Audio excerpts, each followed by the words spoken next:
तो यही आपके अंतिम 1 लाख रुपए हैं।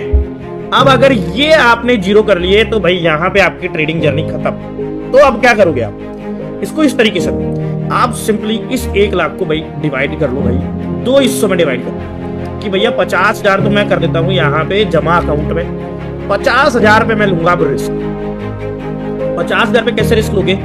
इसको आप ना भाई महीने में हम मान लेते हैं, 1 महीने में आपने ट्रेडिंग सीख ली है, पहले वो जरूरी है। पूरा कोर्स देख लिए भाई, फ्री कोर्सेज है वो लेके देख सकते हो आप, यूट्यूब पे वीडियो देख लिए, मेरे साथ ज्वाइन कर लिया, पेपर ट्रेडिंग कर ली, सारे कॉन्सेप्ट क्लियर है।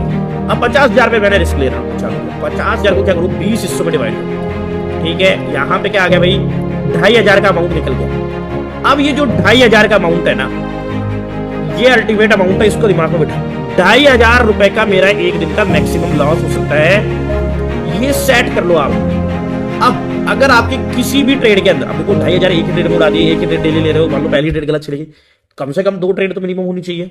वैसे क्योंकि छोटा अमाउंट है तो भाई ज्यादा ऑप्शन नहीं है, तो आपने एक ट्रेड का लॉस फिक्स कर लिया भाई। 1,250 रुपए का लॉस ना, अगर मुझे एक ट्रेड में हो गया ना, तो मैं उससे ज्यादा लॉस एक ट्रेड में नहीं ले सकता, और पूरा दिन में मैं 2,500 का लॉस ले सकता हूं, ये फिक्स करो।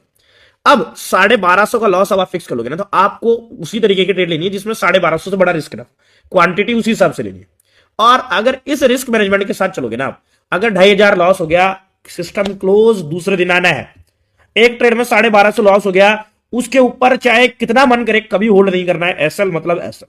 ये चीज कर लो भाई, इसी को कैपिटल मैनेजमेंट कहते हैं, आसान भाषा में आपको समझ में आ गया होगा। ये कर लोगे, चीजें सेट है, आपकी पूरा कैपिटल मैनेजमेंट शॉर्ट है। अब किसी के पास 1 लाख है, किसी के पास 10 लाख है, किसी के पास 1 करोड़ है। आप इस तरीके से, आपको एक बेसिक एग्जांपल है, इस तरीके से कैपिटल मैनेजमेंट को सीख